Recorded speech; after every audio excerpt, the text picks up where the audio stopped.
God can do more. Hi there, kumusta ka?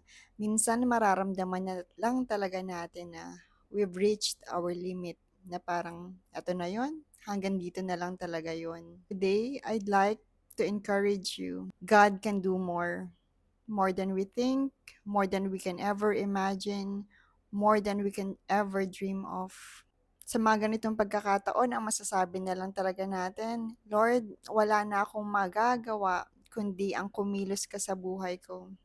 And today, may you be reminded that God can do exceedingly and abundantly more than we can ever imagine. Our God is in control. He is on His throne.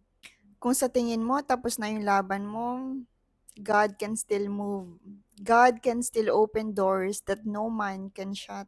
Kaya kapit lang tayo, dasal pa tayo yung plano ni God.